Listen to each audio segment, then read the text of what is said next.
Hello YouTube, my name is Isabella and today I'm going to be doing a spoiler-free review for Lady Midnight by Cassandra Clare. Now this video will be spoiler-free in regards to the content in this book, but if you have not read City of Heavenly Fire and you plan to, there's going to be kind of minor spoilers. I'm going to try and be as vague as I can, but I cannot promise that it will be entirely spoiler-free. Just to be safe, I would advise that you possibly step out now.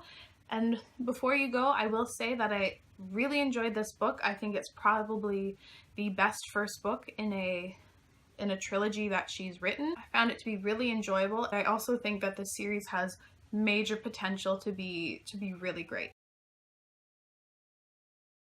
Lady Midnight takes place about 5 years after the Dark War. It follows the Blackthorns and Emma, which were previously introduced in City of Heavenly Fire when Emma and Julian were, I think, 12 during the war. And it basically follows the ramifications of the Dark War and the Cold Peace, which is the treaty that Fae aren't protected by the Accords, and basically fairies are to have no contact with any other race except for their own.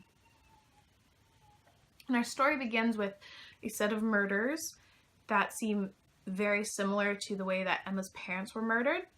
And Emma goes to investigate them because she wants to prove to the Clave that her parents weren't murdered by Sebastian and that something else was going on. I'm going to quickly talk about the plot before I get into other things such as world building characters. I really enjoyed the plot for this book, but I don't think it was as fast-paced as other Cassandra Clare novels have been. This one was a bit slower, and I think there was a tiny bit too much filler that didn't slow the book down to a halt, but it made it a little bit more difficult to get through. That being said, I still really enjoyed the plot of it, but I think the book could have been a bit cleaner if it was around 50 to 75 pages shorter. Now I'm going to talk about the world building, and I've been a fan of Cassandra Clare's books since about 2009.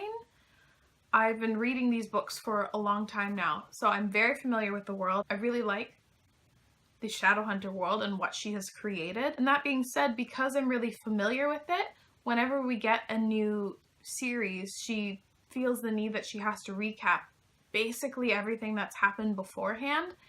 And I understand why she has to do it, and I agree that she should to a certain extent. However, I think that when she was building this world again, she just did a little bit too much, which also made the story drag just in the slightest.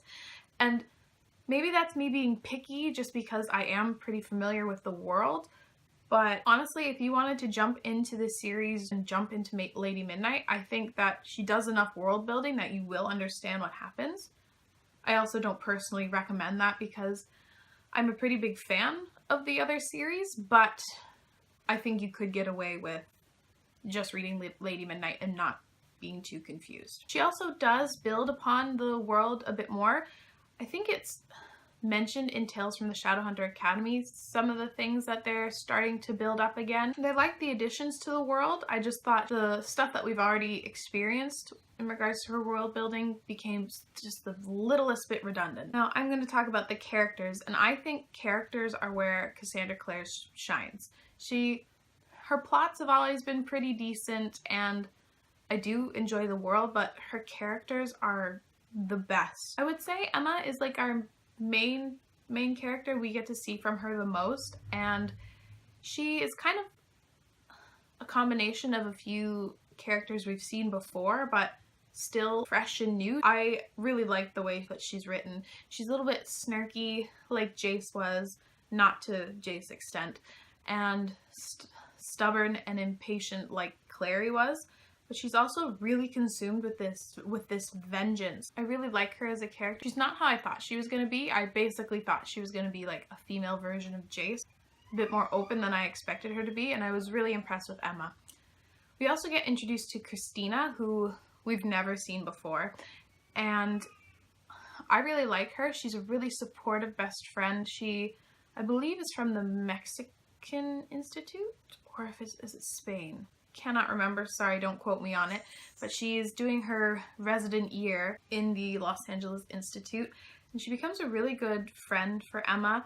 She's never judgmental, but she also has her own struggles, and I think she's a very interesting character, and I'm really looking forward to seeing more of her. My favorite character in this new series actually is Julian, contrary to like popular opinion. A lot of people either like him because they think he's super romantic, which I don't care for at all, and a lot of other people have been put off because he's kind of a dark character. He kind of toes past the line of morally gray and does some pretty messed up stuff, but I'm really intrigued by him as a character, and I'm very excited to see his kind of arc and storyline in Lord of Shadows. I think it's a character we've never really seen before, because with Sebastian, he was basically born evil, but Julian he's a good person, but he will do literally anything for his family, and on one side it's kind of honorable and loyal, but the other time it's really like messed up shit. Like he does some things. I really love the dynamic between the siblings and how each sibling was their own person, and they also each had their own relationships with each sibling. They can't be fully explored because the book would be just 1,000 pages long. I think that it was pretty freaking great to see siblings who love each other and who aren't really that useless, other than their youngest brother, because I think he's around 7 or 6, but one of the like pickiest little things that bug me is that he behaved as if he was like 2 years old, and just kind of would take me out of the story a little bit, because he, for the most part, behaved like he was way younger than what he is. But even the second youngest, which is Drew, she's 13 but still capable. She's not useless, which is always something that I appreciate. Claire's writing style has always been pretty solid for me. It's not flowery or over descriptive. I think that she balances descriptions and dialogue really well, and the dialogue between the characters are, for the most part, really believable. And I always think that her action scenes are super easy to follow, which cannot be said for most authors. Those are my main thoughts on Lady Midnight by Cassie Clare. Before you go, if you haven't read Tales from the Shadowhunter Academy, I would recommend it. Not because like you don't want to be spoiled for certain things, but there are certain little storylines and things explained in Tales that really help clear up some character motivations in Lady Midnight. I gave Lady Midnight 4.25 stars on Goodreads, and I highly recommend it.